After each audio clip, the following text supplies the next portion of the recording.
All right, there it is. What he thought I was going to do is sit here on time. Dr. Taylor just pulling everybody in today. Welcome everyone to our Community Engagement Committee. You know I get super excited about this particular committee. We do have a forum for our committee on today. And so mental health, as we know, is Board Member Rice's favorite topic of discussion in which she does in her professional world, and which she loves to bring to the district and see all families thrive in. Because if we have mentally well and emotionally well students, we have success, right? Because you cannot actively participate in your education if you are in some levels of emotional distress. So we are excited about having this panel here today. And so I would love for us to make sure that can we get a motion to approve our minutes for June? So moved. All right. Ms. Edmonds and Ms. Gordon. Why I do this every time? You do, Liz. Okay. Ms. Gordon, properly moved in second. All in favor? Aye. All opposed?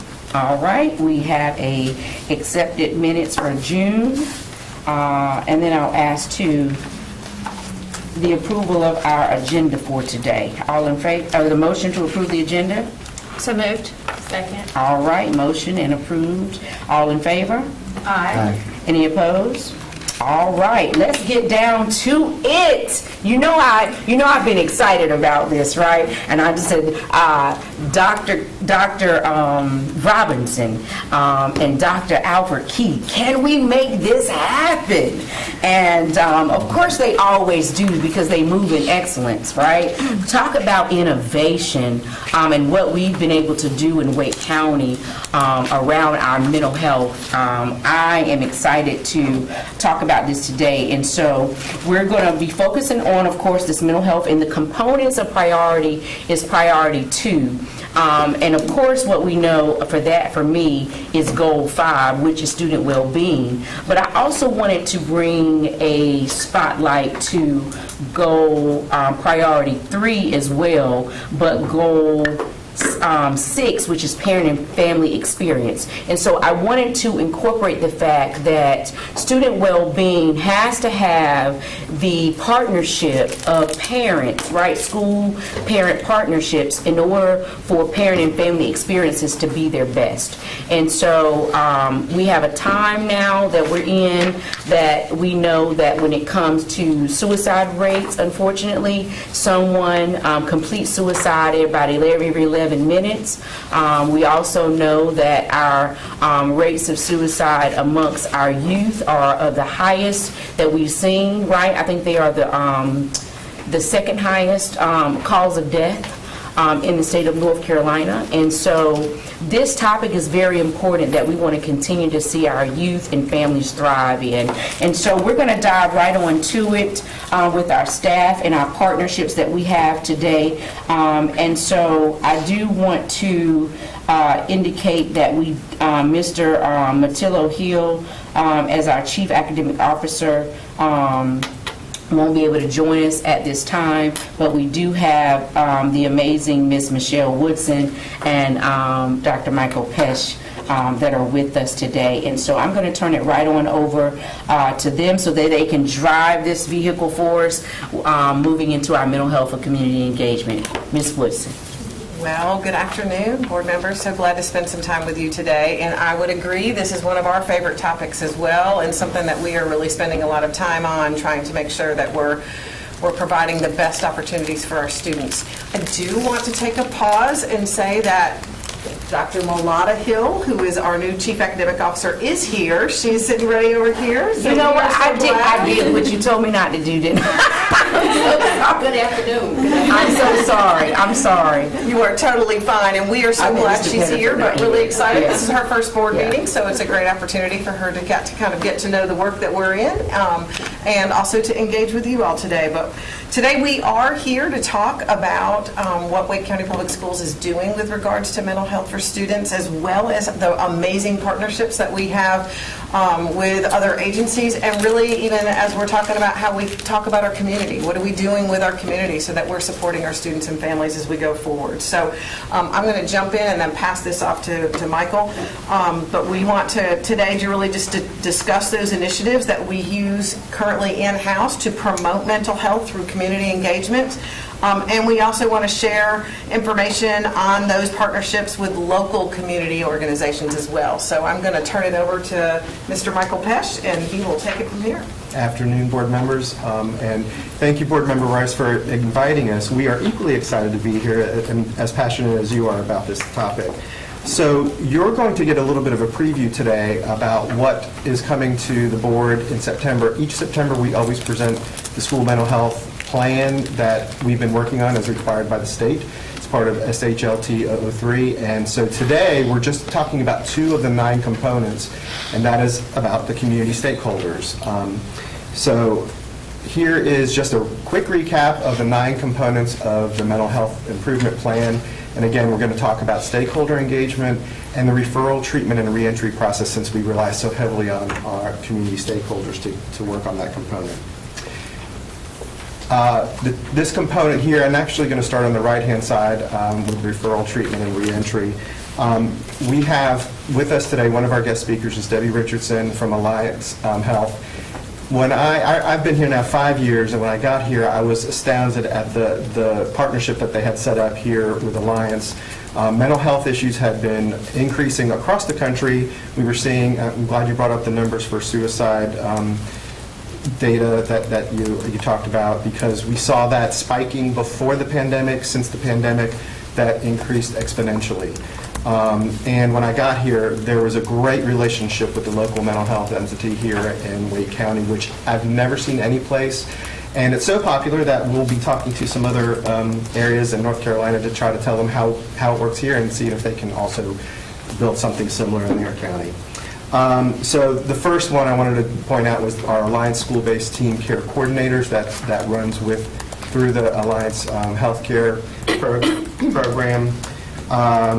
And then also part of that is the crisis support, reentry monitoring, and those are just a few of the plans that Ms. Richardson is going to talk about today, the daily crisis updates and that monitoring and planning. And that's when we have students who go into a facility, either into an ER each day, or they're entering into a psychiatric facility, and we have partners there who inform us with parent permission that their children are there, and when they get ready to bridge back to school, we help them with that return for their continuity of care and be able to bridge back into the school building. On the other side, we have other community partnerships, and one of them that we're still working on the MOA for this year is with hospice to do grief counseling services in our schools. We have been doing that for a couple of years. It got put on pause during the pandemic, but a few years after that we started it again, and we're looking at expanding the service where we can have counselors come into the schools and do small group activities for schools who have a group of students, 5 to 7 students, who are experiencing some type of grief and loss. So that program is in place, but we're looking at expanding an educational component to bring to our families who to help educate parents as well. And then, of course, we have our parents who serve on our mental health collaborative. And we have, that's now going into our 3rd year of students in the Youth Mental Health Services Advisory Group. And those are all high school students. We try to get a representative from every one of our high schools to participate in that program. And they help to educate us on what they're seeing and hearing in the schools, and give us feedback on the programs that we have operating in the district. So that's been a really, really helpful program. And then, of course, one of our biggest community partnerships is through the school-based mental health program. So this started in 2021 when we initially launched it, and it was a pilot. We had 4 providers who served 28 schools. We are now, we ended the school year with 106 schools having a therapist in place to do psychotherapy with our students. And last year was the first year that we introduced teletherapy as one of the platforms to be able to serve the students. And today we also have a speaker who's going to be talking about that from Daybreak, who's been a great partner with us. We are starting the school year now with 125 schools, and thanks to Daybreak and our new vendors, we're up to 10 this year. We're going to hopefully get to all schools having a therapist. Now, that may be either in person or virtual, but by the end of the year, we're really hopeful that we're going to be able to do that. That's even despite the federal funding cuts we had from the wonderful grant that we were awarded, that we then lost. We were going to bring in extra therapists, but even without that, we think we can make some strides and get a therapist into every school, basically because of the additional teletherapy services that we're offering. So we're very excited about that, and we're going to talk a little bit more about that when Brittany talks about Daybreak. So this all is able to be possible with a small team that we have, not only through the social work department, but with special education. As the director for social work, I oversee the senior administrator for mental health, Ms. Sutton, and then also our program coordinator for school-based mental health, Ms. Bass. On the special education side, Director Shyla Lewis supervises Lori Welch, who's a clinical social worker. And we had a vacant position, but we just filled it last week, or I'll say special education filled it last week. They took one of our social workers to do that, but that's okay because we needed to make some movement in our department due to the reduction in force. And so we were able to help her move over there, and she is a phenomenal social worker who will now support this work through the special education department. So with that, I will pass it on to our first guest speaker, Ms. Richardson. It's the right arrow. Right here. Well, thank you, Michael, for introducing, and I am also extremely excited to be here with this group and the community partners that work to serve this district. Especially, I just need to point out Denise Foreman, who has been with this from day one in 2012 to build this and has been an advocate for our work. So, and I'm saying that because the team of coordinators with Alliance that I'm going to be talking about, every decision, everything we have done has been in partnership with Wake County Schools, every decision. So when Michael came, I think we just took it to a new level. The innovation that has happened and the partnership. So I just am representing Wake County Schools, Alliance school-based team, and some other key partners, Wake Med and Kids Peace, who do our crisis work with us and have welcomed us. And then I have Catherine Williams here, who's representing the other key partnership with Cooperative Extension for one of our programs. So I'm quickly going to try to go over 6 large programs that we've launched over the last 7 years. And just briefly go over them, but just really want to say that the innovation to bring this, you'll hear about it, but just some of the other states and other counties that have wanted it. And I'm going to give tribute to the families. Before I start, we are a system of care model, and if you're a court and they go to court, you serve that family. If you're a school, they go to school. Hopefully you get, to work with the parents. But for our program, it is totally a family engagement model. They come to us, we work with them in all continuum of care through the behavioral health system. They sign a release to let the schools be part of their plan along with us. So people told us we would never get parents to agree. We are at close to 90% agreeing on over 5,128 students served. So I just got to support the family voice here that they just really have committed and want the help. So I'm going to go ahead. We are a program that started 11 years ago. We have our flagship program is the program that receives referrals directly from the school system. Michael mentioned his leadership. So under Michael, his leadership team, Tanyetta Sutton manages close to 600 referrals coming in from Wake County Schools, along with Michael and the other leaders in special education. So we receive referrals directly from the school system to our program. We work with the Tier 3 students, the most highest risk students, so it's after the schools have done everything possible to help these families. The referrals will come to us. In 2019, we won the State Innovation Award, so this is pre-2020, pre the school-based mental health policy. We won the Quality Commitment Award because we partnered with Easter Seals, one of the local providers, to get kids and families seen within 48 hours.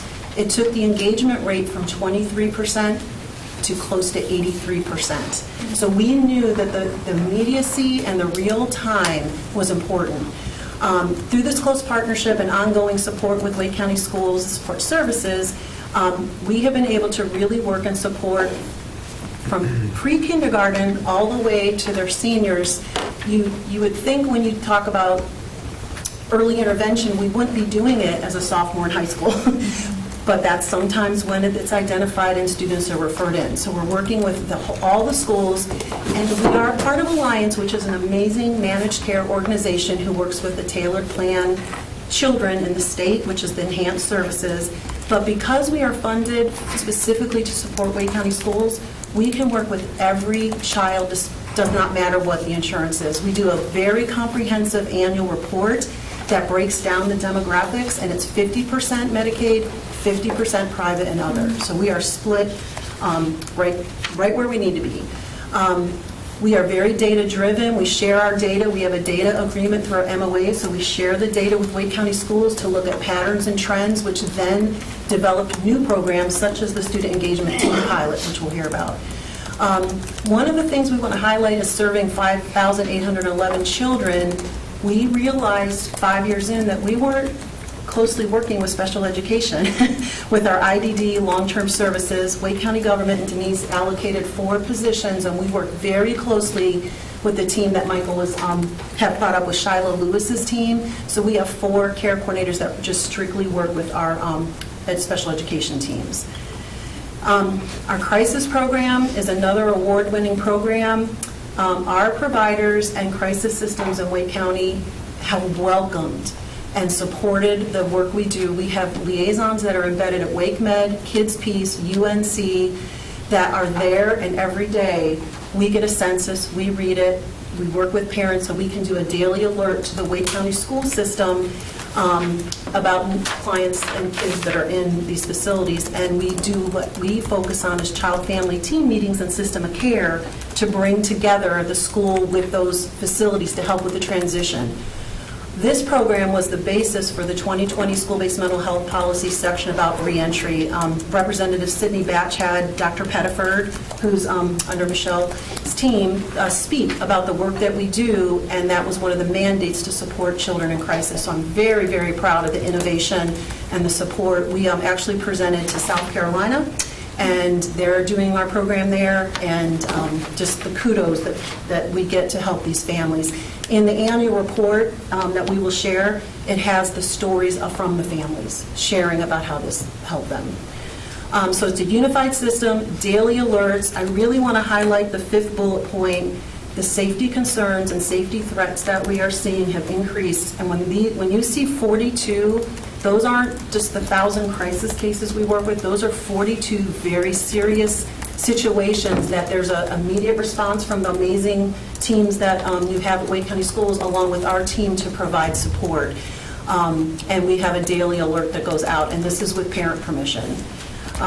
So the partnerships with Wake Med. Wake Med won an award for their work and dedication to support Wake County Schools, and Wake Med has just been such a key partner that we've been working with. The PRTF team is our psychiatric residential treatment facility team, and that is a core group of your social workers, both in special education and general education, that when we started this, kids were out of school up to 10 weeks, transitioning from a psychiatric residential treatment facility back to school. So our key performance indicator was to help get those kids enrolled within 10 days, and we are at 98% of kids that are transitioning back into Wake County. And this is the only program like this in the state. So the good thing about this, it's not just focused on behavioral health. The PRTFs are stepping up, and we got releases to do educational coordination. So the kids can stay on track to graduate. They can stay on track with their academic success. So a lot of times when you hear behavioral health, yes, we're focusing on making sure the clinical's there, but this program is really focusing on the educational coordination too. And then we have our IDD long-term services team. I touched a little bit on that. 602 students have been served in the last 4 to 5 years since we launched it, and 281 kids have been taken through the IDD eligibility process. Why is that key? Because it gives them access to services while they're on the wait list for the innovations waiver, so that they can start getting services. And that is a very dedicated process by your psychologists to get the needed paperwork and be working with us to help that happen. So it's it's all the teams at Wake County Schools really supporting each of these programs. And then again, I touched on the school-based mental health, the policy in 2020. What a gift for our state that DPI and DHHS came together to guide. It's been a lot, and there's a lot of mandates, but the support that we have been able to unify. And again, Carinova, who is a consulting firm that really right now is working with Blue Cross Blue Shield in launching a child specialty plan in December, which is going to take 50% of the most high-risk children that are in DSS. They actually invited us to speak to South Carolina and Michael's team, and we went and presented to them. So that's kind of the overall larger team. I wanted to touch on diversion. It's been a passion of Wake County Schools and Wake County government and our court system to support kids out of the justice system.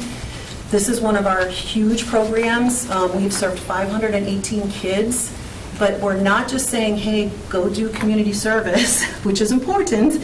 We're working with the courts and we're working with the schools to make sure they're clinically placed where they need to be to get help if they need behavioral health help. And it's a 6-month program. The SROs do the direct referral in coordination with your administrator, assistant principal, or principal.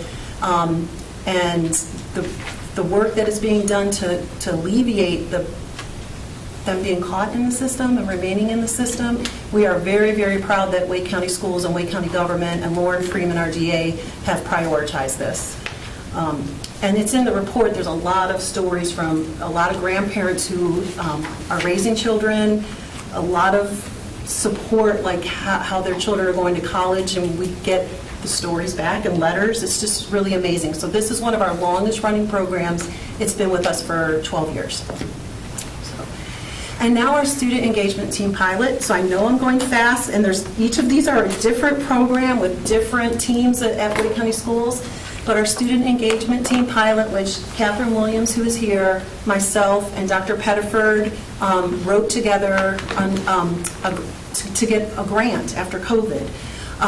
This really looked at supporting 4 of the most high-risk schools, and it has staff that's with Cooperative Extension, it has staff at Wake County Schools, it has staff at Alliance. This is a really groundbreaking, innovative community partnership that has come in to really look at early prevention and intervention. You can see that 205 students were served at a high level, meaning they came in and they were a part of the tier groups. We did small groups. There's family coaching that goes along with this, one-on-one at the schools. We have 400 that were served in the broader reach, because we're looking at how do we roll out the success of this program to the district as a whole. So what we realized that what we were being asked was a lot of supports for families, a lot of supports for the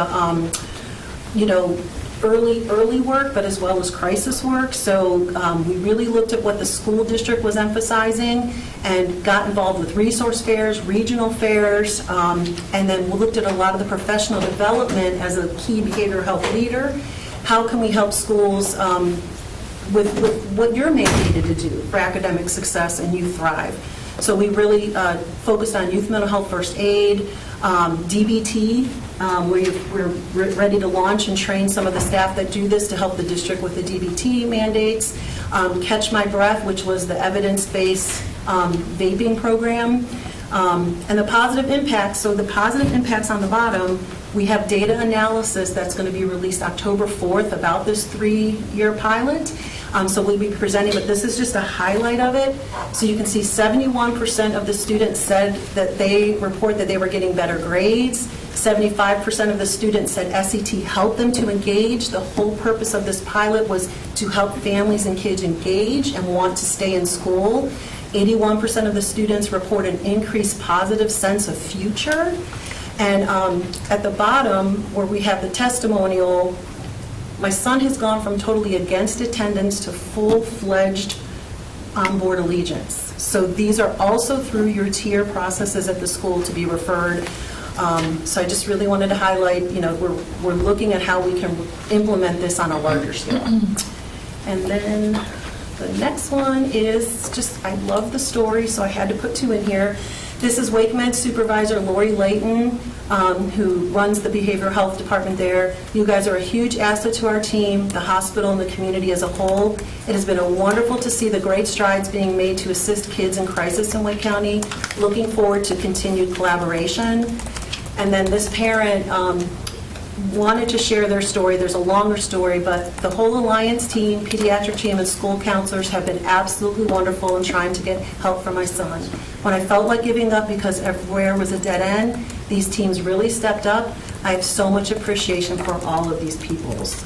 And I think that shows the community partnership collaboration. So I wanted to end with that, and then there were just some final thoughts.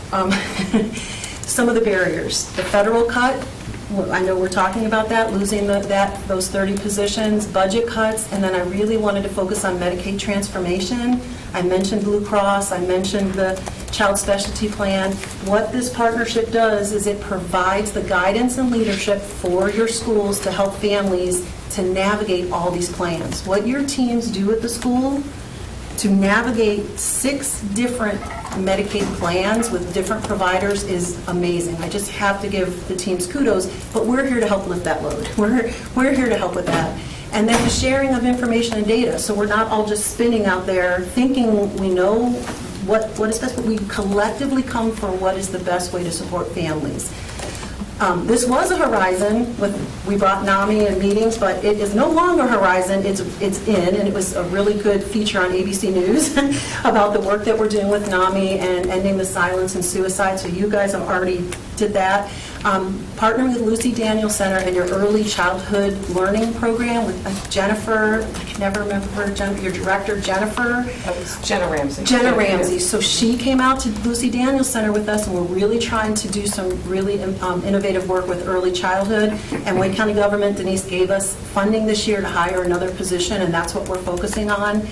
And then partnership with the UNC School of Nursing to really look at the physical health and our homeless families. They run a clinic at Dorcas in Cary, so we're really working with them this year. So these are all new.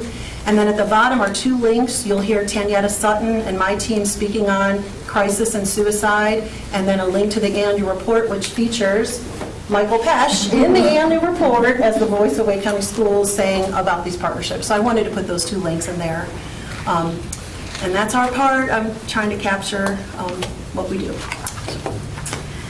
I will say, I'm going to catch my breath on Ms. Richardson. Why? Because Alliance is near and dear to my heart. What most of you hear me talk about the fact that I love, right, mental health. But what you may not know from the Department of Mental Health, I sat on the board of the Wake County Community Collaborative for Families and Children for numerous years. And the other part is that I also sat on the Alliance Child Care Reviews. So I've been a good part of that and some of the work that you've mentioned. Also a trainer in mental health first aid, both youth, teen, and adult.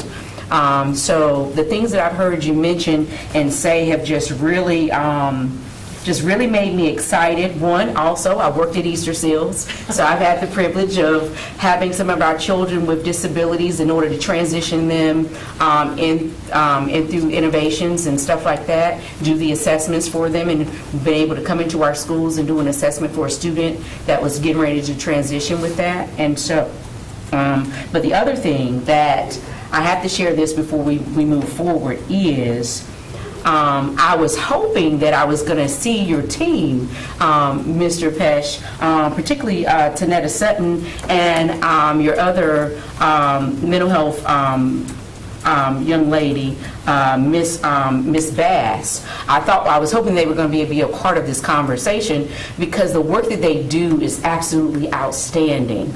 I know firsthand. I think I reached out to Superintendent Taylor once, and he was working on some things for me to get a family taken care of. And he was juggling these balls, and I said, then my brain went, I said, I know someone who can find me this referral and help this family out that I met in community, and that was Tanyetta Sutton. When I tell you she is absolutely amazing and a value to this team, and when I heard you say 600 referrals, and I think she does referrals, because that's when I had to do my research within the district to see who do I go to.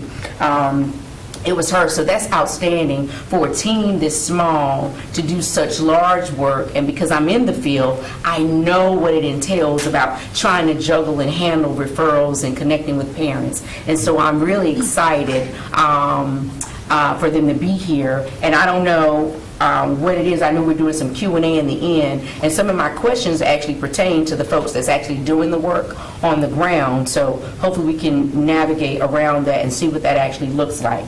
But I did want to say that, and of course, I was a part of when the Wake Network of Care launched.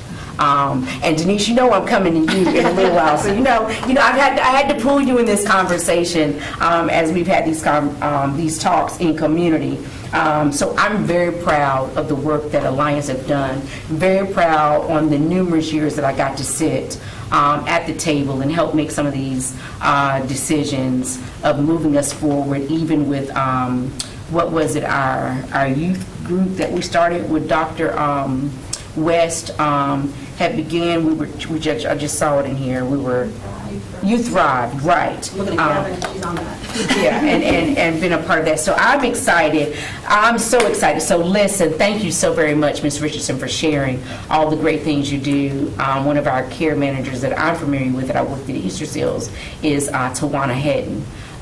She loves being a care coordinator. And helping families directly and creating those plans. So thank you so very much for sharing the passion and showing the work that we do. And I'll give my colleagues a moment. I guess would we like to go through everybody first and then come through with our questions? Or do you have questions for Ms. Richardson at the moment? Or Leanne, did you plan for us to do it at our Q&A panel? Whichever way you prefer is certainly fine. Okay. I believe the team thought that many of their answers would overlap so much that one Q&A might be the best use All of right, time. that will work for us. So I want to now work on Miss Brittany Winby.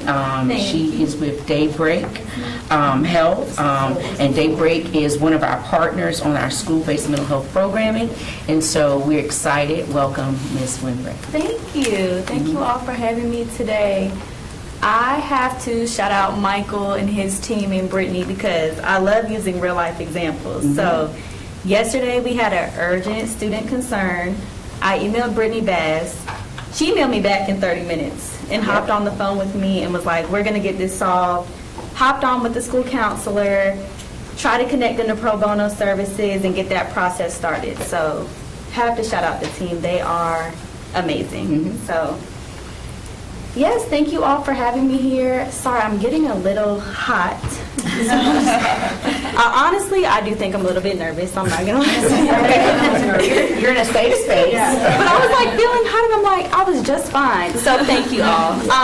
So I'm with Daybreak Health. So what we do is we are a mental health virtual platform, and we're designed to give every student equitable access to high quality and culturally competent services that meet their needs. And this is me. I did leave my email here just in case you have questions or concerns after the presentation. You can always just feel free to reach out to me. And my title is Community Outreach Liaison. So I'm here, I just am here for Wake County. You all are one of our top districts and we love you guys. So they brought me on to just kind of help build this partnership out with Michael and Brittany and for the students in Wake. So we serve over 2 million students nationwide, but specifically in North Carolina, we are in Guilford County. We just closed in on Orange County, which isn't too far from here. I'm originally from Virginia, so I don't know too much about North Carolina, but I do know Wake, Durham, Orange, Guilford, the surrounding counties. And then we're also in a few rural counties in North Carolina, so we are trying to expand our presence throughout North Carolina right now, but of course we're in Wake. You all are the biggest county in North Carolina, so our biggest county as well. And a few things about us are that across the board we have over 400 clinicians who do specialize in children and youth. So before we bring on any clinicians, we make sure they have that background with students, with families. We don't just bring on any clinicians. So that's what makes us unique and special. And then 74% of our clinicians identify as BIPOC and speak 14 languages. However, we don't have the 14 in Wake County. We just have Spanish-speaking and Mandarin-speaking clinicians as of now. But I always tell the counselors and social workers, I'm like, if there are students with a language need, let us know, because we'll try to hire on that clinician. But it is difficult to find those bilingual speaking clinicians, just especially if they're not Spanish speaking. But we try our best. And then another thing we pride ourselves in is rapid access to care. So we say within 2 weeks of a referral being submitted, a student is being seen. However, that means they're submitting the Wake County paperwork and consent and our consent. So there is a lot of paperwork that has to be completed, but we say if all of that is submitted in a timely manner, students will be seen within 2 weeks. And then we also serve a wide variety of mental health needs, so from anxiety, depression, to mood disorders. I can get into that a little bit more later, but there's a huge wide range. And then another thing about us, which makes us unique as a partner to Wake County, is that we do cover the full K through 12, not unique, but we offer family teletherapy. So I'll go into that a little bit later. But on top of that, of course, we offer our traditional regular individual one-to-one therapy. And then 2 cool stats. We see 81% symptom reduction with students after they go through our program. And then 92% of students say we match them with the right clinician the first time. And I always say the great thing about teletherapy is that if a student doesn't like a clinician, they can be rematched. So we can come back to the drawing board. They're like, no, I do not like this person. That's okay. We don't have to necessarily go to a new agency. We just come back to the board and rematch them. And so these are the 2 programs. We do serve ages 5 to 19. So if you do have some seniors that are coming back for an additional year, I'm a former school counselor, so I did have some of those. We can serve them as well. And then the 2 options, what differentiates them mostly is age. So our one-to-one teletherapy only serves students ages 10 and up. We don't serve anyone under 10. I'll say if they're about to turn 10, then we might be able to slide them in there. And then our elementary serves students ages 5 to 12. So I think a lot about just those elementary and middle school babies. And so the difference is, of course, the one-to-one, only the student and the clinician attend the appointment. So although it does involve the family, the care provider, the clinician, and the school referring staff, they're not in the session with the student. And then the elementary family teletherapy has students and parents both attending sessions. I do like to tell people that the first about 10 to 15 minutes of a session is just the clinician with the student. They're doing play therapy, so we know we're dealing with potentially 5-year-olds, so we're getting them to stand up, jump around, if space permits, color, draw, scream, yell, right? Like we're doing anything to kind of build that rapport. And then the parent gets coaching themselves. So a lot of our parents tell us, I kind of like this because I'm getting coached on, the issues that maybe my child or my student is going through. So we do love that program, and it's unique in that way. Of course, if a student is over 12, we find them a little bit too old for the program, but I love that we have 2 options.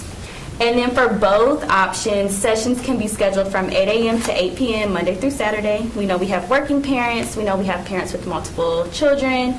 And sessions are about 50 minutes to an hour each. And then, of course, no transportation is required. So that's the benefit of teletherapy. And we know that all devices can be used. iPads, computers, laptops. For those maybe who don't have their own laptops at home, school computers. And that's such the benefit of school-based mental health. Oh, what did I do? I'm back. It's okay. Like I said before, I'll brush over this a little bit, but we do have a super diverse team. So we love just kind of showcasing that because we know that Wake County is so diverse, right? Like we know, I went to Austin Ridge for an open house last week and I just saw how diverse that school was, Austin Ridge Middle School specifically. And I was talking to one of the counselors there and she was like, yeah, it's just great that we have so much diversity here, although we are still high need, unfortunately. So we try to say that we have somebody for everybody. So if a student, wants a black male clinician, they want someone who looks like them, who speaks their language or understands their background, that's something that we truly feel we can offer. And then this is a quote we got from a student who said, I thoroughly enjoy Daybreak and may just say that this saved my life on several occasions. Thank you. So definitely happy to hear that. This is our scope of services. So we do like to say that we will take all students with mental health needs. They can be referred to us, with the exception of a student who is in active crisis, which is where Alliance comes in and is so important because we know they're a Tier 3 service. We operate more as a Tier 2 service. So that's the nice thing. You know, if a student is in active crisis, sometimes I'll even recommend like Alliance.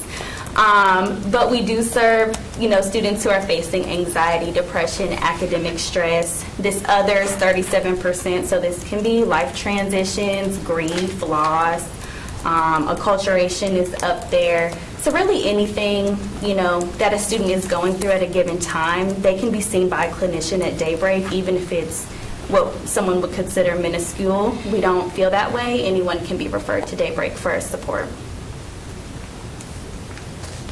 So moving on to our wonderful partnership, we are in only year 2, but we're excited about it. I like to say, even though last year was our first year, it was our trial year, and I started in February. So I got introduced to Michael and his team halfway through the school year. So this is my first real year moving through this program. So super excited. And really our goal is to make sure that we provide early and preventative intervention services, of course virtually, for students and families K through 12. And then a few things our partnership includes is unlimited referrals and access to Daybreak. So a lot of school counselors, social workers will ask me, is there a cap? At least as of right now, no. I'll let them know if it changes. But right now there are unlimited referrals, a great plus and bonus. We also give parents access to education content and webinars. So we do these about once a month. We kind of stopped. I think we missed August. It's summer break, so you know how that goes. But typically we'll do topics like anxiety, depression, stress, and I always like to say this is more like psychoeducation. It's not necessarily like anything clinical, but parents can come for free. We offer them in English and Spanish. And then something we introduced this year, which we're very excited about, I am, being a former school counselor, is 3 Bono cases with the potential to add more. So the example I gave when I first started, like Brittany Bass and I were like, this is probably a student who could benefit from a pro bono case. So of course those are free of charge, and we will add more as we are expanding to more schools. And then some of the additional benefits are custom matching. Like I said, we try to tell school counselors, let us know if your student wants a specific type of clinician. We really try to match that student with the right clinician. We have a great care coordination team that parents can email, they can call. So if they're having any issues with filling out paperwork, they can reach out to this team. And then we have a new school staff dashboard, which provides school counselors, social workers, psychologists with visibility to their referrals. So if they submit a referral, they can see, is the student in care? When are they receiving their next session? Are they discharged? Clinician information. So they can log into this dashboard and see in real time what's going on with their student and their referral. So I think that's super cool. And then we also have a universal mental health screener. We give this at the beginning of with no cost. And this is how we kind of track data and see how students are doing pre and post. And then coming soon, medication support for kids with anxiety and depression. So this isn't, anything that I know too much about yet, but it's something that's in the works at Daybreak. So hopefully coming soon. We're super excited. This is our impact in 24-25 school year. Excited to say that we did have 290 students referred to Daybreak. 127 of them are currently or have participated in one of Daybreak's programs. I know that looks like a huge gap, but some of the reasons why there is this gap is, one, consent. We get so many referrals and then parents just don't fill out either our paperwork or Wake County's paperwork and they just drop off. Additionally, we accept private insurance and Medicaid, so sometimes a student may be referred and then, have like TRICARE and we don't accept that, or whatever the case. So there are some blockers, and we're kind of trying to figure out how to mitigate that this year, but still very happy about our first year and the progress that we've made. 90% of students saw clinical improvement in their pre and post assessments. And then, Michael, I think I have this off, but I had 138 activated campuses across Wake County, with more coming soon. This may be with the additional 18, give or take. And then a few things that I did this past year was I facilitated trainings for school counselors, school social workers, and psychologists. I completed on-site and virtual visits. Something I've been enjoying so much is attending open houses and family engagement nights and setting up a resource table to talk to families. And then we facilitated meetings with Michael's team to discuss data. And then I put this here because I think this is such an amazing statistic. We increased speed to care, so we match students with a qualified therapist within 6 days of getting consent on file. So we really do try to act with a sense of urgency and concern for our students. These two pie charts show a breakdown. So the first one is referrals by source. As you can see, over 83% of our referrals come from the amazing Wake County school referring staff, and about 17% come from our direct referral pathway. And then when it comes to program type, 65% are involved in the one-to-one teletherapy, with only 34% in elementary family teletherapy. And we think that more so has to do with just age. Just 5 to 12 years old isn't a huge wide range, and a lot of students are looking for one-to-one at times. So we do understand that. These are just a few resources. The first one is a parent flyer. You can actually click to access it. The next one is a student flyer. So I always like to say, if a parent has any questions or concerns and they're looking to gain more information on Daybreak, share this out with them. And same with the student. If they're like, I don't know if therapy is right for me or virtual teletherapy is right for me, you can share that with them. And they can also scan the QR code on there to learn more. We offer these flyers in English and Spanish, so always front to back. Front will be English, back will be Spanish. And that is it. Thank you, Yes. Ms. Winby, so Thank very you. much. You can hand it right over to Ms. Denise right beside you. Right there. And so, of course, we're going to do our Q&A when we finish our presentations. But I tell you, that's some really great information. I've taken some notes to ask about. But none other than Ms. Freeman, okay? That I've appreciated Denise and the work that she has done in Wake County even before coming our new director of mental health. I've been a part of the summits that we've done, and it has really been outstanding work that I've seen you do across the county with engaging us and bringing a broad perspective of speakers and people from different department heads on that. And so Wake County is a very important partnership that we have, and so I won't belabor it and talk about how great she is still, right? And how she comes to my community events to get it done. But there are several important ways that Wake County government and Wake County public school systems, how we work together in partnership and support students and families. And I'll let Denise share exactly how we do that. Thanks for coming. I appreciate it, and thank you so much for the opportunity to be with you today. We do have an important role in this, and it's an awkward role. It's not defined by statutes. It's not defined by other counties that do the same thing that Wake County does. And so we do a lot of listening, really trying to figure out what's happening in our community, and then really try to figure out where do we fit as a county government in addressing some of these complex issues. And they are very complex. You've heard a lot of success stories today. Unfortunately, there's as many stories where we didn't find success. And so folks are still suffering, and we are trying everything that we can imagine, all the innovative things, the things that we did that didn't work, put that aside, let's move to a different path, really to figure out how our community is changing, we're continuing to grow, and how the needs of our kids and their families are ever changing. So in that work, we are not alone in that change. The state of North Carolina, the federal government are constantly evolving and changing. The work around how we do behavioral health in the United States has not been carefully managed for many years.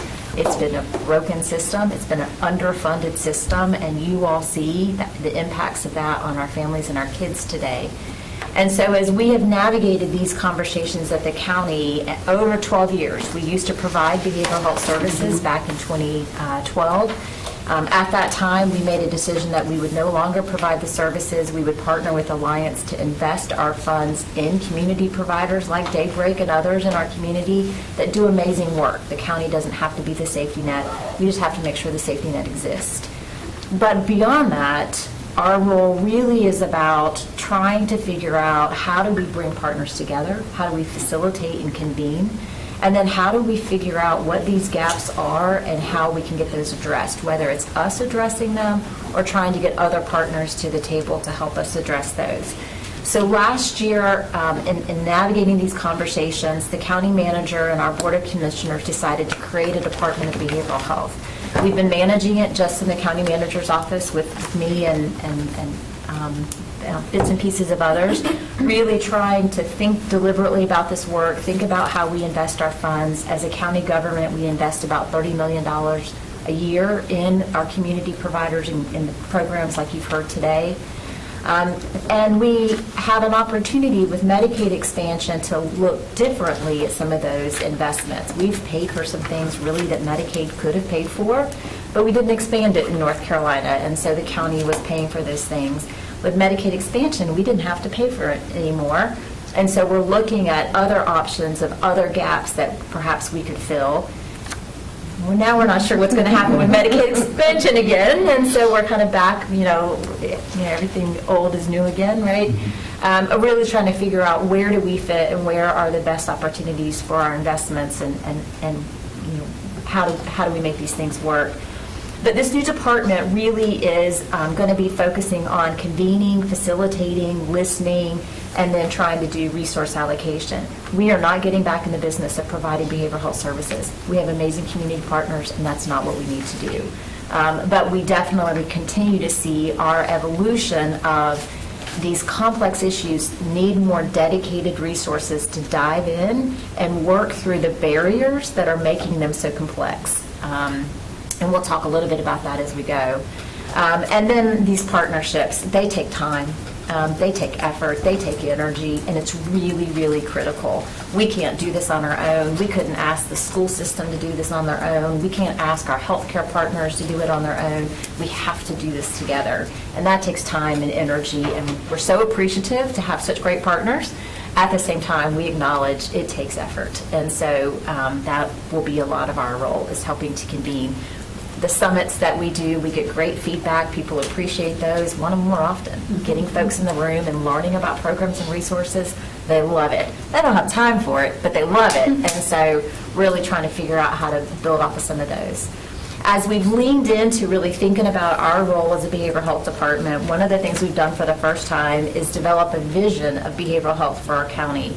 And our Board of Commissioners, they're really pushing us on SMART goals, and they really want us to be aggressive. And so they have identified that by 2034, all individuals in Wake County will have the opportunity to thrive. And that is to be done in a system of behavioral health that's compassionate, is accessible, is recovery-oriented, and is an integrated behavioral health system. And that's integrated with lots of different types of things. It's integrated with food. It's integrated with physical health. It's integrated with early childhood health. It's integrated with housing. So a very integrated system, and that's super hard. But these are good things, and there's a reason that's an aspirational goal for us to achieve. And then through our work with the community, defining that vision, it became apparent there's some key principles that we need to hold ourselves accountable to as we go about doing this work, as we invest these funds, and as we make sure our partners are delivering the kind of system that our community wants. These are the key principles that we're working to adhere to. As we've done this work, we have 5 key areas of focus that we make investments in and that we have bodies of work around. Over the last 2 years, we didn't have a focus on youth and families. Youth and families kind of showed up in our focus areas in different ways. But over the last 2 years, as we were talking with the community about really what are the biggest issues we're facing, youth and families became a higher priority and needed to be identified as a full area of focus. So we have now identified that as one of the 5 focus areas of our work. And really, it's no surprise. It's to strengthen youth and families, strengthen our collaboration, our integrated care, and awareness. A lot of what we find, people just don't know. They don't know what's going on with their kid. They don't know what's going on with their parents. And then they don't know who to call, how to access, and what do you do. And we've got great partners that are doing incredible work there, but it's complicated. Who's your insurance system? How old is your kid? Where do you live? What's comfortable for you? What culturally are you willing to talk about and not willing to talk about? And so really try to figure out how we expand that awareness is really important. We've identified 5 key strategies here. Really, there's more sub-strategies, but 5 key strategies here. And one of them I want to focus in on because it's going to lead us into the future. And that's really, we're doing a comprehensive study along with our partners. Later this month, we'll release an RFP to bring in a consultant to do a full review of what is available in Wake County regarding behavioral health services that exist today. What are some of the gaps that other communities have that we don't have, or we may have, but we don't have at a scale that makes sense for the needs of our community? What are some of the best practices that are out there maybe that we haven't explored or that we could do better and do different? How do we measure success? How do we measure what's existing today? And what are some of those key issues? Wake County has a new strategic plan, and so how do we make sure we're aligned with the Board of Commissioners strategic plan and with our department strategic plan? And then what do we do? Now that we've got this full insight, and it's going to take months to do that, now what do we do? Give us recommendations, help give us an action plan so that we can then find something that makes sense for our community, and then how we move that forward. So that RFP will be released later this month, and then we're imagining it's going to take a year. There will be community focus groups, there will be surveys, there will be lots of family discussions, lots of engagement with our partners, and those types of things just take time, and we want it to. We need it to. We're complex and we're big, and we're just not one size fits all. So we believe this will help us be very deliberate in the things that we invest in the future, and then where we really look for the innovative opportunities to take some of our existing programs and grow them to the next level of what we all collectively want to see. This has to be done in the context of the other work that we also do, access, navigation, and coordination. I mentioned that earlier. That's one of we have 5 focus areas. That's one of our key focus areas. And I hear it every time I go to a meeting. How do you access? How do you navigate? And then how do I coordinate all of these things? We don't have answers either. It is wild out there. It's hard. But we know that has to be better, and our community can do better. And so we have a focused effort to really work on that. We've invested in things like the network of care. We've invested in care navigators and in care managers to try to help do some of that. We still have big gaps. And so that's going to be an area that we focus on. Community support services are the things that aren't behavioral health that impact your health and well-being around your mental health or your substance use needs. So housing, it's really hard to be stable in your behavioral health if you have insecure housing. If you don't have access to healthy foods that meet your dietary needs, it's really hard to take the medications that you need to focus in school or as a parent to focus at work. The same for transportation needs. All of those things that support your mental health and well-being are beyond my investment, are beyond my control, but they have to be part of the conversation. And so those are our community support services, a lot of the great things that our partners do. Catherine and some of our other department heads, public health, social services, housing, our municipalities, and beyond. So a lot of really great things happening there that, again, as we convene, as we listen, and as we build partnerships, that we do have incredible opportunities to focus on. Crisis services, Debbie talked a lot about the crisis services that we now have in place. We're super excited that we've got resources that many other communities don't have. We still have resources we're missing. We don't have mobile crisis. We have it for our kiddos. We don't have it for adults. We don't have response teams for you to call in lieu of law enforcement.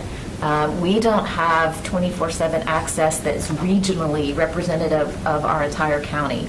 So there are more crisis needs that we really want to address and expand. There are a lot of opportunities here. This is also a strategic priority for the state of North Carolina. So there's some really hopeful opportunities there if these partnerships can continue to receive the funding that they need. And then the fifth one that we work on that's also a big level of effort for the school system, and we appreciate the partnerships with our school system on this one, is justice services. We want to keep our kids out of justice involvement when possible. When it is the appropriate path, we want to get them to the right services, the right level of community connection, so that we can get them back out into the community on a different path. We want to make sure their families are supported and educated and connected in ways that can support future success. So justice services, that's one that you think of, oh, that's not our kids. It's definitely our kids. If they're not involved, they may have family members that are involved, and that's really very hard on kids. So there's a lot of some neat things that we've got underway that we're doing here, and some more opportunities that we know are on our cusp, but that we haven't quite figured out yet. So those are really kind of the 5 focus areas of how we're aligning our work, how we align the county's resources, and where we're striving to do better as we think about where we go in the future. So that's it for us. Thank you, thank you, thank you. I'm ready for this robust conversation of what we're going to do. Great resources that's been shared. I'm sure my colleagues have quite a few questions or thoughts that they'd like to share. Thank you all panels for coming and sharing the great work that you do that I've been able to watch for many, many years. I'm very thankful for it. So, who would like to go first? Am I going to the left or to the right? All right. Okay. Go ahead, Ms. Boyd. Thank you all for this great presentation. And I wrote down in my notes specifically, thank you for the acknowledgement of the family voice in this conversation. That means a lot. You know, I mentioned a lot of times we are at this table for kids and families, and so I can appreciate that. This was great information. I guess I want to know what's the visibility for all of these services? Like, what's the referral process? Like, how do families know that these services even exist? How do schools know that these services even exist? Like, what's the process for which we get these support services actually to our families? So when you think of all of the different services that we talked about today, not just the school-based mental health, but the wide array, they tend to go through our SISP teams, the student support services teams at the school. A teacher, anybody in the building may have a concern, and it makes its way to an administrator or to the student services team member. They are educated and have all of the information about what the resources are within the system, externally, internally. And so they tend to be our point of contact for all of these services. But in addition to that, and I'll give you one example of what we're doing differently this year, Daybreak is an example of this, we realized that our referrals from high schools were very low for teletherapy. We thought that would be a place where we would have a larger number. So we're trying a different approach this year, and now we're going to have, for example, window clings, mirror clings that we're going to put into the bathrooms, into private places where a student can scan it. It's not going to allow them to start therapy without the parent, but it's going to get them connected quickly to the resource, and then they can go to their parent and say, I think I'd like to sign up for this. Not to bypass the point of contact at the school, but once we do that, we'll get everybody connected again, but we're going to put the control a little bit more into the student and family's hands rather than just waiting for someone to identify that there's need, because sometimes with mental health, it's quiet. You don't know that there's an issue. And so we've really kind of boosted our campaign to make awareness more of a priority in schools. We did some posters a few years ago. But this is going to be a new approach for this particular agency, and we're hopeful that that's going to make a huge difference. But for the most part, it does go through the student support services team members in the school. We are also doing a campaign through the community newsletters. When Daybreak, for example, does their webinars, that's something that goes out once a month to all families. It doesn't matter if they're getting support through Daybreak at their school or not. So we're pushing that out a little bit more than we have in the past few years. And you said that information goes out to parents. Where would I find that as a parent? It's in the community newsletter that we send out on Wednesdays through communications. Okay. I think it's Wednesdays or Thursdays. And so that's one way that we do that. And then we also push out communications to the staff to remind them of what the services are. We're constantly educating the public and our staff in the building about how to access these services. We are in the process, actually today, we're working with communications to update our mental health services page on Wake Connect internally. We realized we were talking to Debbie this morning about some things that we needed to just update and make it more clear for staff. So we're constantly monitoring that and reevaluating it and trying to improve how we can get this in front of families. And just to add on that, on the new website, which will be coming out in the next couple of weeks, and you can see it on the current website right now, it's a little messy though, there's a new channel for family support. What we wanted to do is elevate family support, this being a big piece of it. So it will now be a primary element on our navigation, and then under that section, access to all of the parent resources. All of that, though, is in construction as we get ready for the start of the school year. Just for clarity, I just wanted to add, a student support services team comprises of usually in most schools, the school counselor, the social worker, and the school psychologist. So every school has access to those three individuals, or maybe many of them. If you're at a high school, there's probably many counselors, maybe a couple of different social workers. So just wanted to make sure you knew who those people were. But it is something that is a part of, when I was a classroom teacher as an English language arts teacher, I always knew that who I needed to reach out to and what were the things I needed to share with my school counselor or social worker. So just wanted to provide that point of clarity as well.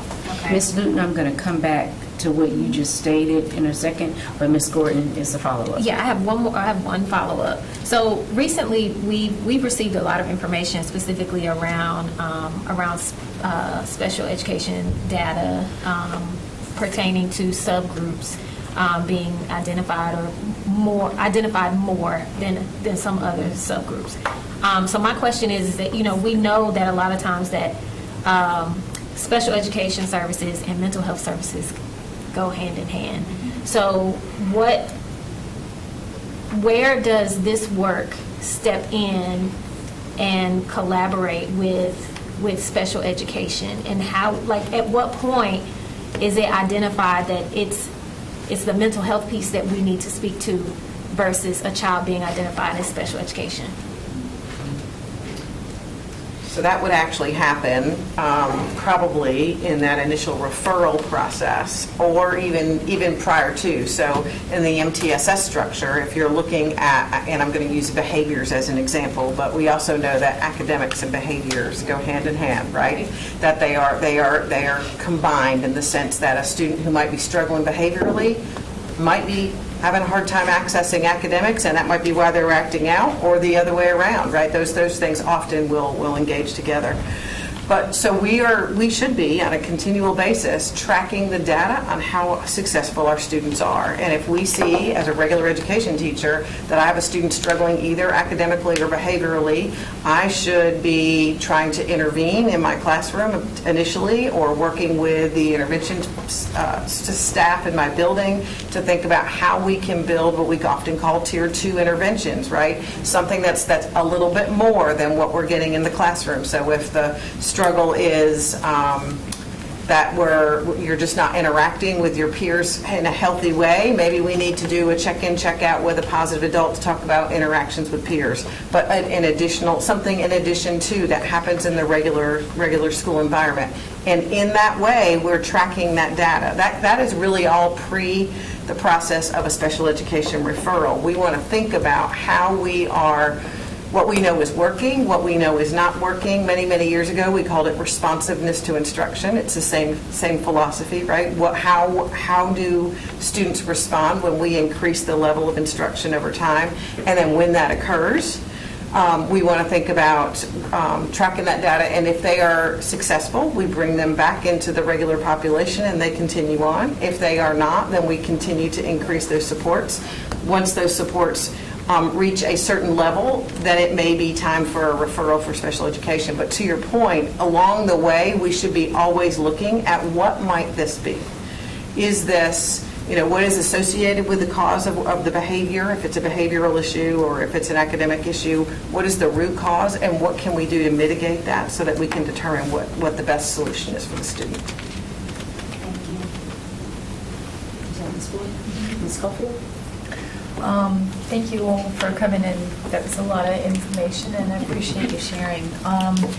We know that mental health has definitely grown way too much in the years that have come to now. Wake Forest High School, our students there, when we went to do, I think it was a board advisory meeting, it might have been why we were there, they had the whole hallway lined with posters. The students did it. So they were very engaged, not only the students that wanted to help, but the students that felt that they were in that situation. So there was a lot of, I guess, participation in getting the students involved in being the solution. And I think that that is something that really energizes our students to kind of change the path a little bit and be empowered by what they can do to make changes. So that's just something I wanted to share. It's not really particularly a question, it's just something that stood out in some of the things that you all had mentioned. And with the posters that you put there, this leads them back to the resources, or does that lead them back to like our staff counselors? I know sometimes teenagers, we all know if you have teenagers, it's a different breed, but sometimes they don't really want to speak to another adult. But if they were directly going to resources that can help them and their family, they might feel a little bit like they're not going to get viewed differently inside that school where they need it to be a safe space. Yeah, the posters refer them back to two places. One is to the school staff, and because not all schools yet have the school-based mental health therapist on site, and the other is to the helpline that's staffed 24 hours a day. So they can go to either place if they want to from those two types of posters. But with what we're doing at the schools now that have a vendor, like for example with the high schools now with Daybreak, we're going to have them lead them directly to that provider. Okay. Yeah. Thank you. And I think I might have been with you at one of those meetings, and we I saw the think so. posters in the halls. It was Yeah. great seeing that Yeah. kind of interest from the students. And the posters that we have in the schools, 2 of them were designed by students from our Youth Advisory Mental Health Council. They took great interest in that as well, so it was good. I think it really helps with engagement. I mean, that's the biggest thing, Yes. is trying to get them engaged. We could put all these things out there, but if they feel there's a stigma of them actually using it, they might kind of shy away from using it. And that's what they tell us. It's great because we think we have a great idea with a poster, and then the students tell us, oh, they're going to laugh at you if you put that up. Trust me, I have 2 teens. I Yeah. know how uncool I am. So- Yeah, thank you. Can I share something real quick, because this is perfect timing?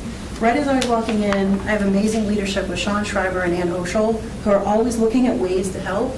As I'm walking in, they're like, we have a contract for peer support with Youth to Youth through some things, and could you start looking at that over the next couple months, because they feel like it's virtual, it's a very, so we are doing a lot of videos. We shared them with Michael and them about parents and kids, how to go, we're not the answer, but if you feel comfortable, go talk to your school, go talk to someone, just kind of guiding that. But that was, you're right on, because that literally just happened as we were walking in, and it's a missing, we've tried, it's a missing piece. We've had the youth advisory, but I said, check, we'll just look into this now. So, yeah. I do think promoting attendance also is something, because if you're not there and you're not present, and you're not taking it seriously, and then you don't feel that success, which also encourages you to move in the right direction. So I don't know how to get teenagers to engage their other teens about that, but it might be something worth reaching out to students like that might have some creative ideas. And when I thank you for sharing that, Ms. Richardson, and when we get to my turn, I'm going to talk about that and have questions for our school-based folks, along with our partners, and how I know for a fact there are some things that we have for teens, and I want to know what we will do differently in utilizing those resources that we have for teens. But Dr. Ng? Yes, thank you. Thank you so much for comprehensive, overview of everything. I mean, with different levels of attention to the needs. And some of the questions I have are kind of related to Ms. Gordon's about special education, special needs children that have, or teen that have the specific needs. And, there's times when, obviously, parents have to be involved in the whole care of the, child. And sometimes you mentioned about getting the consent to start that process going. What is, how brainstorm with us in a way of how to increase engagement, increase speediness of getting the consent in place so that we can get this started. That's something that we can all have a conversation on. And then, I was thinking about, when we were thinking about kind of how to detect these kind of warning signs of when the kids may need help. I was thinking, when we're talking about grades and academic decline, is there some way that we can have like a Infinite Campus, if there was some market or change in grades over a course of a period of time, that we can just immediately send out an email to parents, or to let them know, hey, this is some resources for you to have available, so that we can think about it.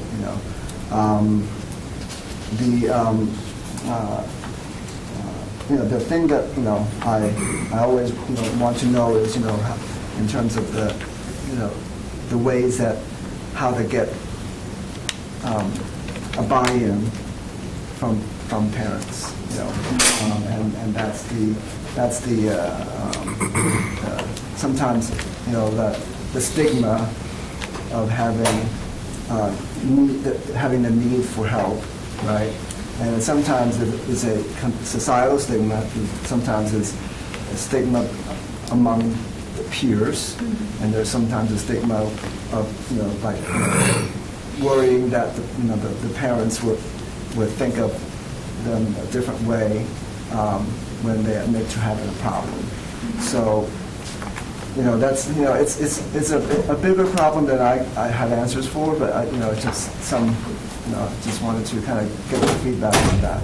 Do you want to address it first? Yeah, well, I was going to say, to your first point, I think Michael and I, our team and Michael's team, try to brainstorm ways to help mitigate the consent process. And I think we have another meeting coming up soon to try to brainstorm more ways. So I think just know we're constantly thinking about that and trying to make the process more simple for our families.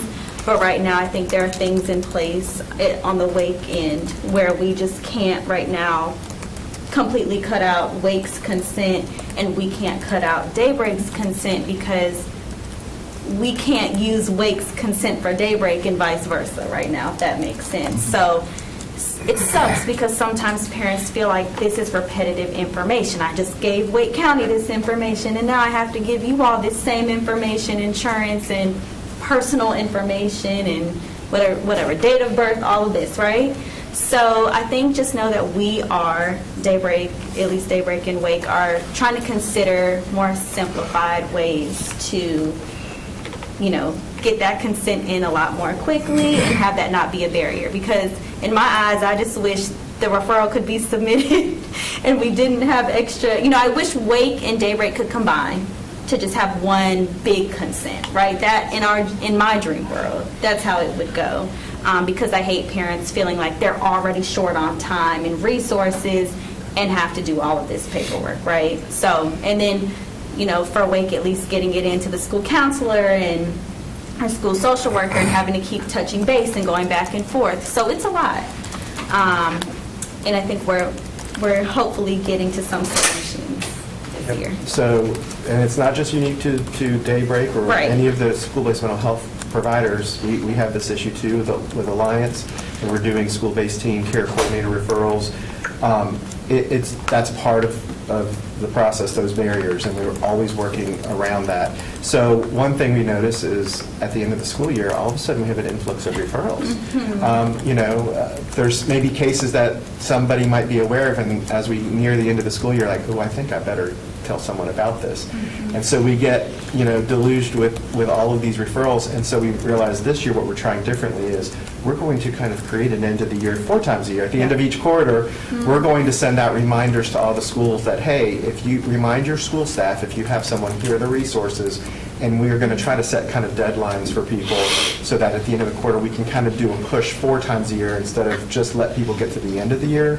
So that kind of hits some of the internal issues that we have with moving our own staff. With families, there's so many issues. Even if they're interested, we have the paperwork barrier, but then also they're seeking mental health services. Some people are dealing with crises after crises, and it's just so overwhelming for them to fill out forms. Even though we need to do it, it's not a priority for them. They're trying to just get minute to minute to survive. So, sometimes it takes hand-holding and navigating them through the system, going out to their home, having a social worker go out, helping them fill out a form, really helps quite a bit. We don't have the capacity to do that in every situation, but that really makes a difference. It's when you're walking with them through this process. That's why we have the school-based team care coordinators program, is because we see families who have barriers to getting it, and when they have someone who walks with them, they're able to get connected, stay connected.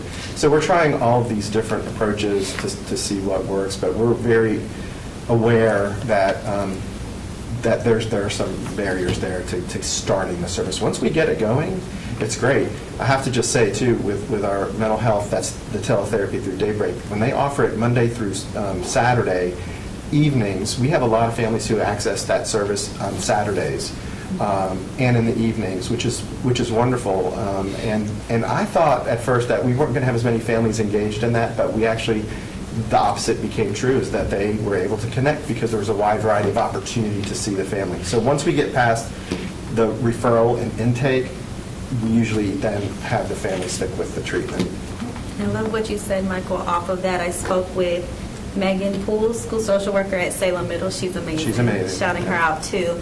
She told me, she said, I typically will just bring the family in to my office. She just does it. She was like, I just have them in the office, and we do the paperwork, right here, right now. It's done, it's off their mind. She even submits a referral for them so they don't have to submit a referral. So then it's less stress and pressure on the family. Right. And so I think encouraging that, I know it's an extra step for our already busy counselors and social workers, but, if it helps get a kid into care, right, I think it's important. Yeah. It's just a finite number of hours in the day to be able to, and if you spend all your time doing that, it does take you away from other duties that you have to serve the students in different ways.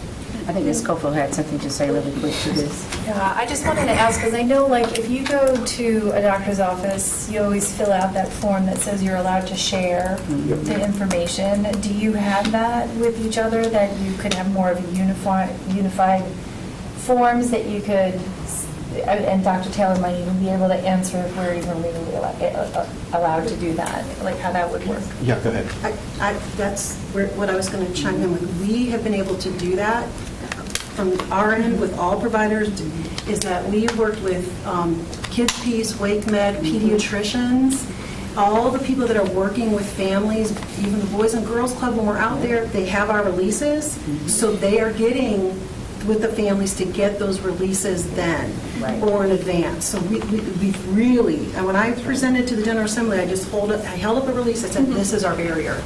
This right here is the barrier. You can put anything else in place, but Wake County has recognized that, so we had that. But what was brilliant and what was working was Dr. Pettiford and I don't think you were quite here yet, Michael, so 7 years ago, we used part of a grant to have 2 behavioral health people just do releases. We were up to over 90% success rate, because there's no way that the social worker, psychologist, counselor, they're amazing at what they're doing. We're going after hours together. But when we had those 2 people just dedicated to releases, we weren't not having these barriers and gaps, but we lost the funding. I mean, the funding was lost. I just wanted to share that. That's always been, we know, that if we had that one focus with just the releases, we would not be having those gaps. So that's a great, thank you, that's my passion. I mean, obviously, access is my passion, so yeah, thank you. So if anyone has any extra funding, I'm going to be ready. So I got to get these positions, because Dr. Pettiford and schools did a great job writing that. Sometimes it's just processes. You know, Dr. Taylor's know I'm going to say my famous word about processes. When a district that's this large, we have to operate in what, Doctor? Lean Six Sigma principles, right? Which is what we did on Alliance Child Care Reviews and in the board, because we knew we served so many people. And I sat as a champion on the team to look at what that looks like in a Lean Six Sigma model. But Ms. Edmonds. I was just going to add real quick to your comment about detecting warning signs. One of the things we're doing from the community perspective is investing in more mental health first aid for youth and for adults.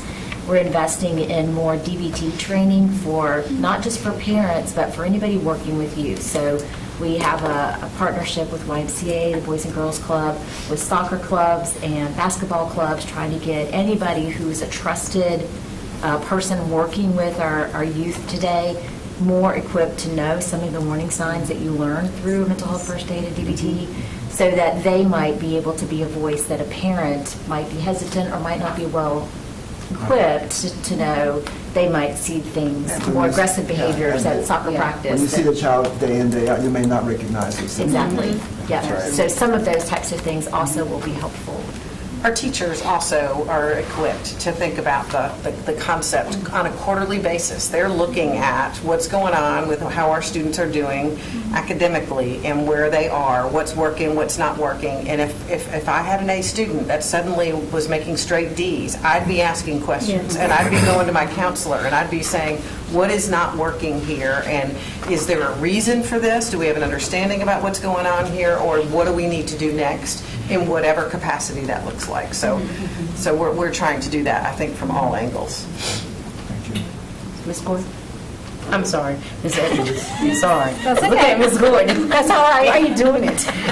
I have like 4 or 5 questions, but some of them are quick. So at the start of the presentation, I was thinking I would love a timeline, if that's possible, and with Dr. Taylor's support to allow y'all to spend staff time on that. Not too heavy detail, but it struck me the evolution that's occurred over I would say the last 15 to 20 years, of where it just used to be, at least my perception, was that it was just, the school counselor and the school social worker. And yes, you might refer out for whatever reason, but all of these partnerships now working directly with the school district and within the schools is really striking. Like specifically, I was wondering, like, when did we start doing teletherapy? When did that start? And Last year. you said the hospice partnership was new, I believe. Well, it was here before I got here in 2020. The pandemic caused that to be on pause. Right. And then they went through some changes, and we started up a couple of years ago. We're now just starting to grow that back up again, And that piece is specifically for grief counseling. specifically for that. Right. And they don't do crisis counseling, so they don't come in when we have a crisis. They come in if there's enough students at a school that have experienced grief and loss. Sure. And we can identify that 5 to 7 students, and we have a counselor from their group come in and do that work with them. Right. And it's not, yeah. So anyway, I was thinking of that would be great to see for me. That would be really helpful. Again, not too far in the weeds, but some kind of timeline like that. Ms. Whitby, you talked about the language barriers. I was just curious because since it is telehealth, so families that might need a language that's not offered in Wake, or I don't know if you said Wake or North Carolina, can they not link up with one of your staff in like another state, or is that not how it works? No, just because clinicians can't necessarily, in different states, counsel those in other states. Okay. There's a counseling compact coming out now that Yeah. I'm looking into, but as of right now, no. We wish that was the case, Yeah. and I think that's why I do advocate, for and to the school-based staff, saying like, hey, if there's a need, email me. I'll screenshot Sure. this. I'll send it back to my leadership team, because that will help, us say, okay, we do need to hire. You know, there's an influx of, you know, well, we have Mandarin, but, you know, any other language, Arabic speaking, right? So I think it's important, we know it's important, but right now we just have those two in Wake County. And then you mentioned webinars, or somebody mentioned Daybreak webinars. Lisa, are we putting those like on Team WCP or whatever? Because I know that I've seen Dr. Maria Rosas, some of her seminars and webinars on social media. They'll just, you know, I'll notice them in my feed. So is that something that we can put? I'm looking at Sarah. I don't know if we have done it, but we can do it.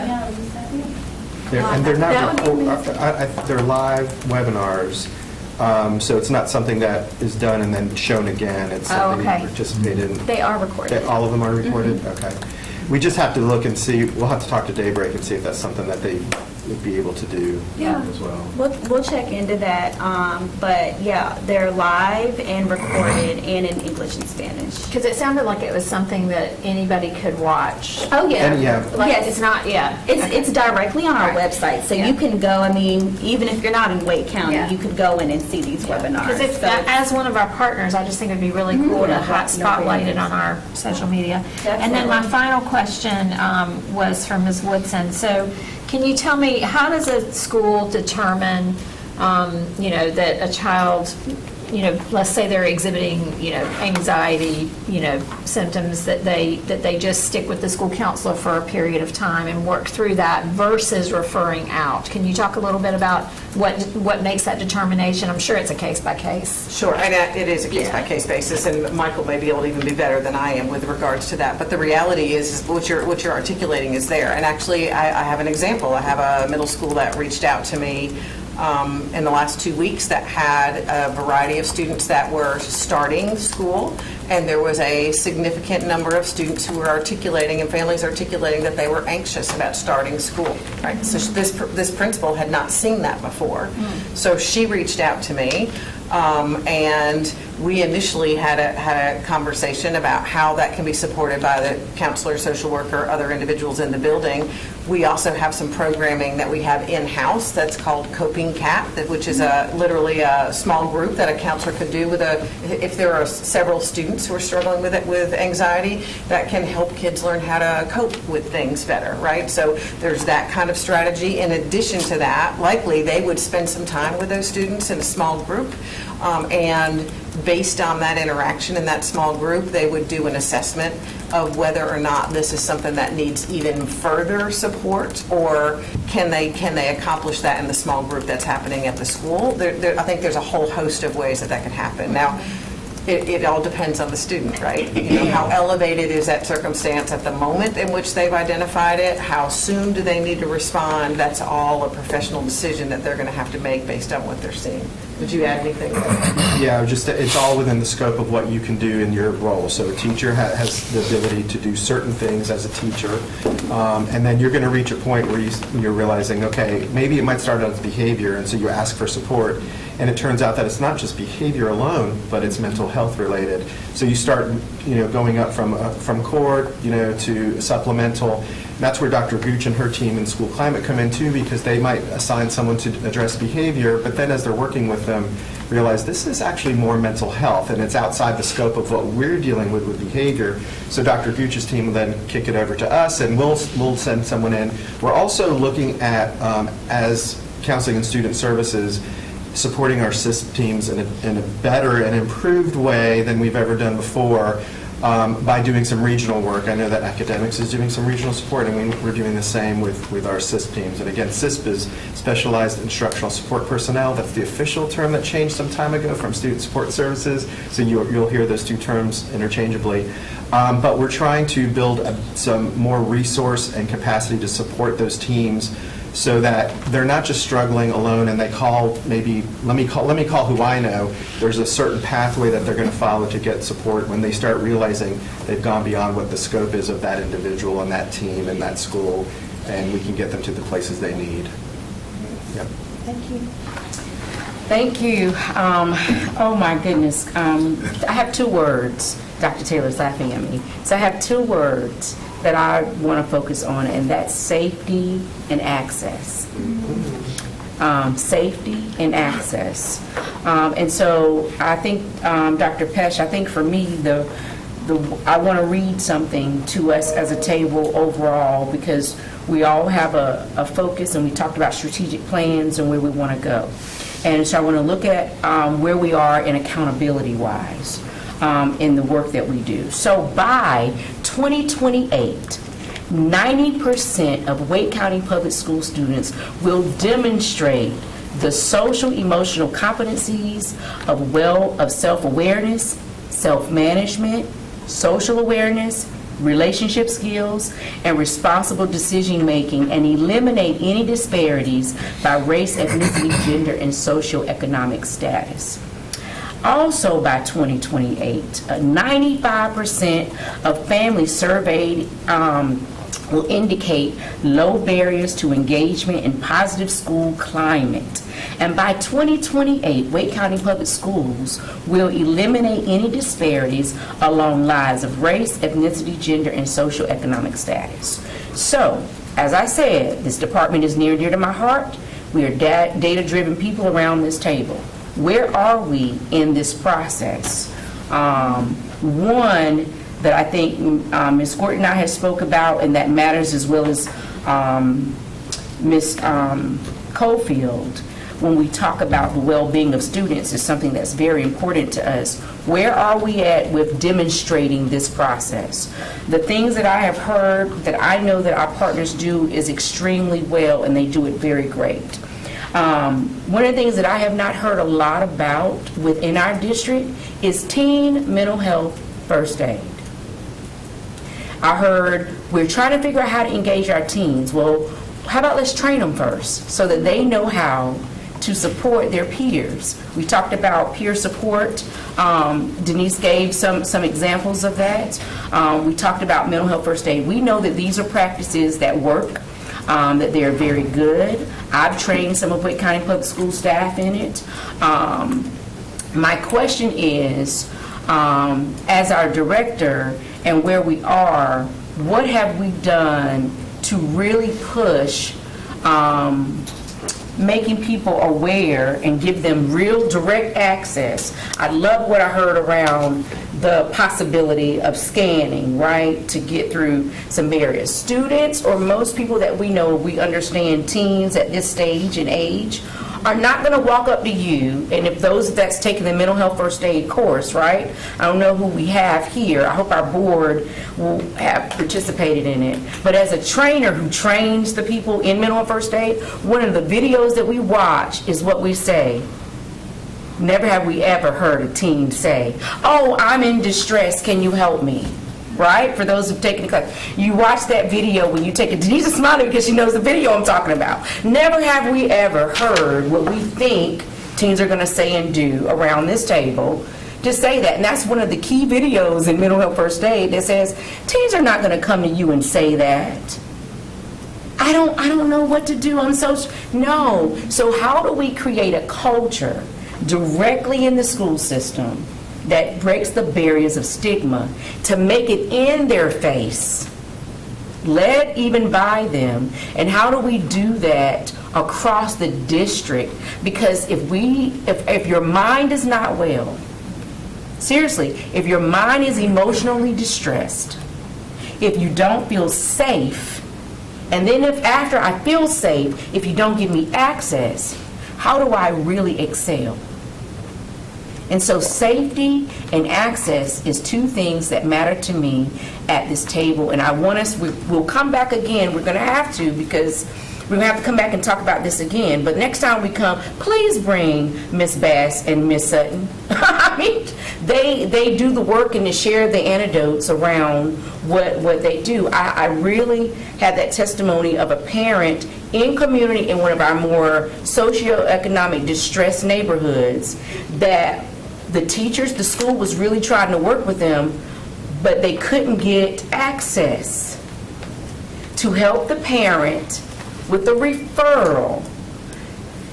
Because some parents understand there's a referral that has to happen, but they don't still understand what that means and how it works, depending on the family, right?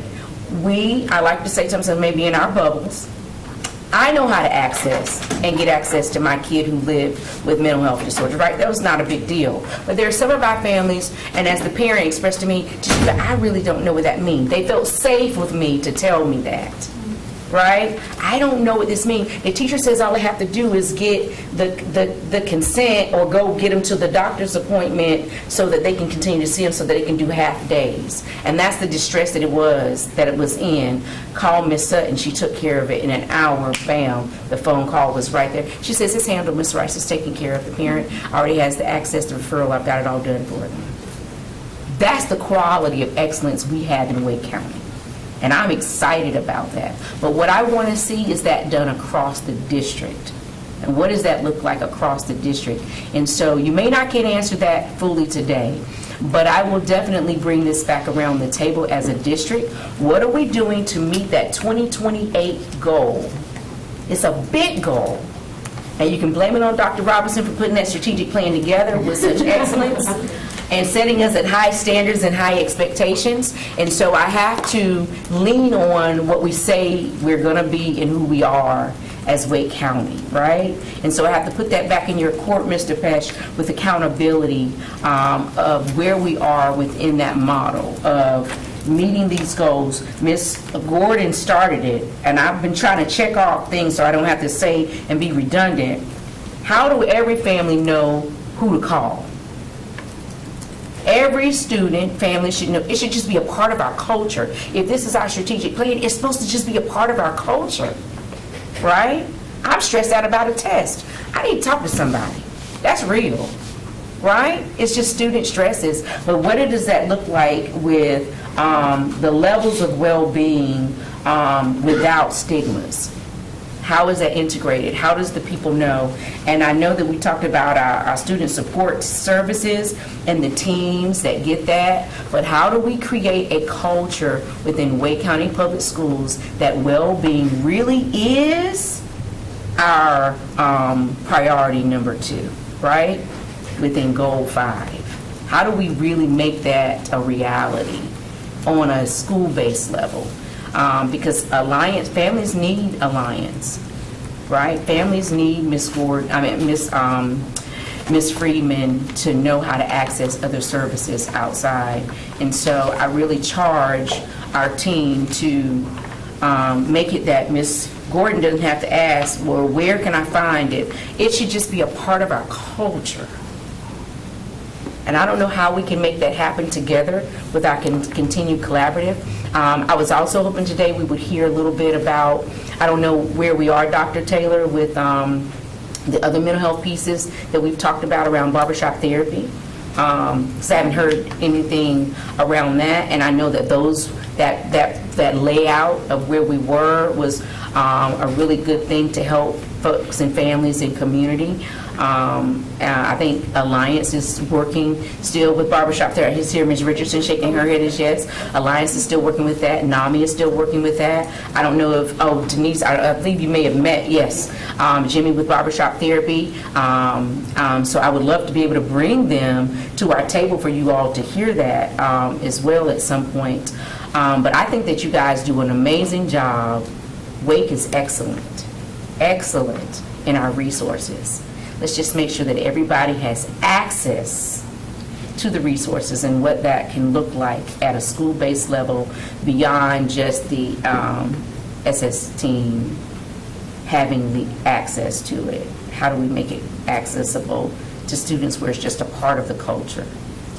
And Ms. Rice, I appreciate you saying that because we recognize that we have excellence, but I agree 100% it's about how we make this as a part of the norm so that when someone needs this access, whether it's a parent, a student, or a teacher that has to advocate on behalf of, they know exactly what has to take place and all the things that are surrounding it.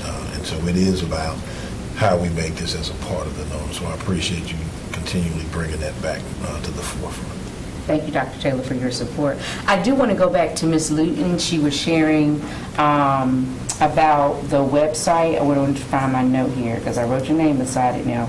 About the about the website and the activation of it on the larger district website.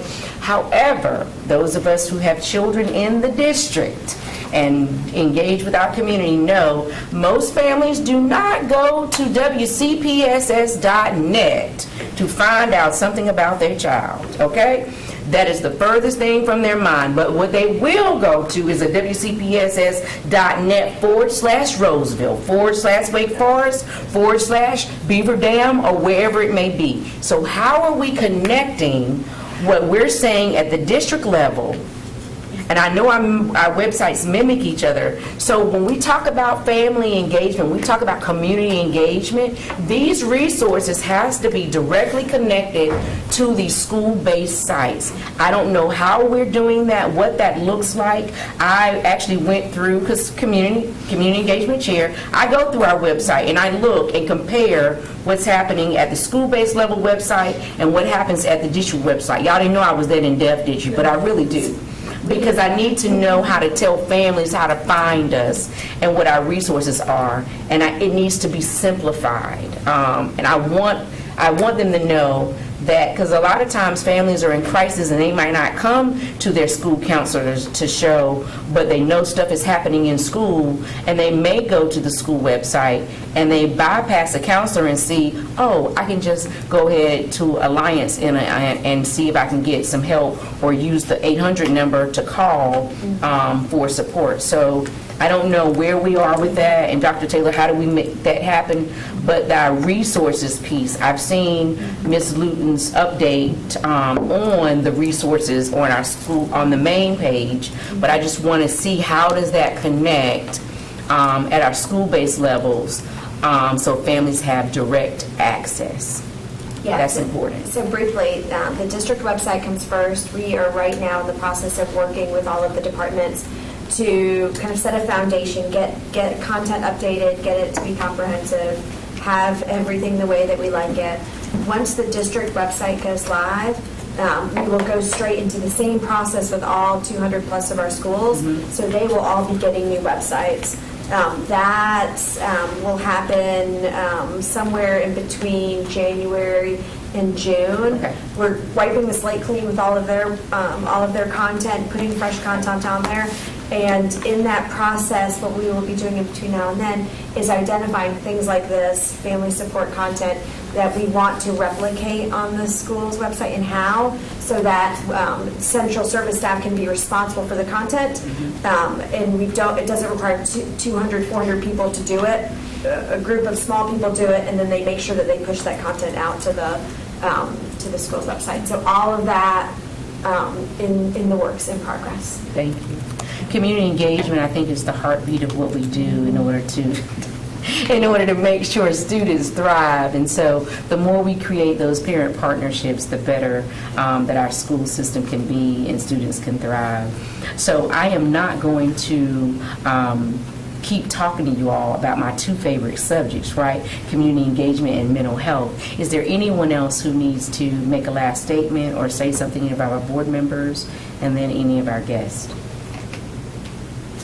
I just wanted, we have been planning out some of our student achievement meetings that will be coming in the next year, and obviously we'll get with Mrs. Happy around the exact schedule of when that is, but we do have some things planned around mental health, so we will most definitely come back with exactly how we are making progress with regards to those strategic goals and what that actually looks like, so we'll make sure that we do that.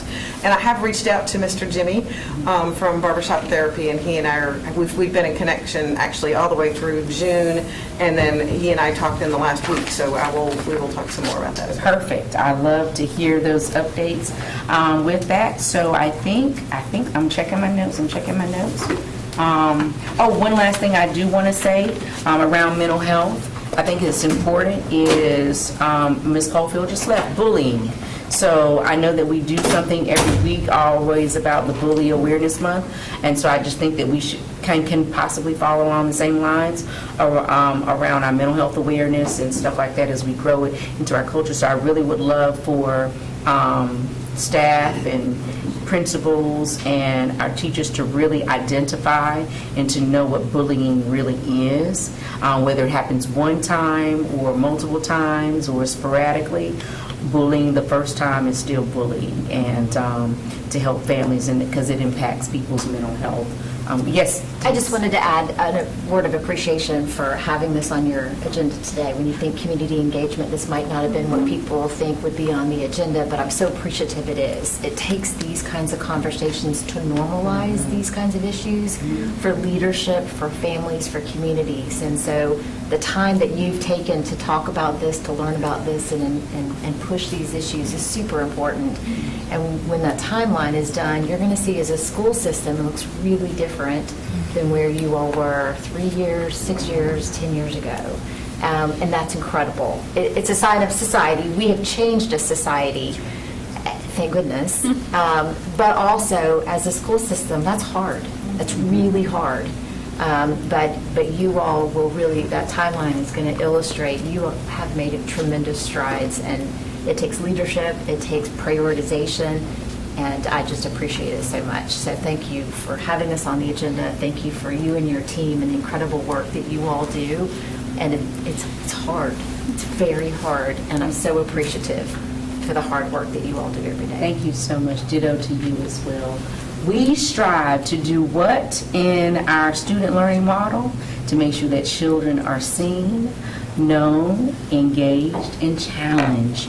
And with that said, our meeting is adjourned.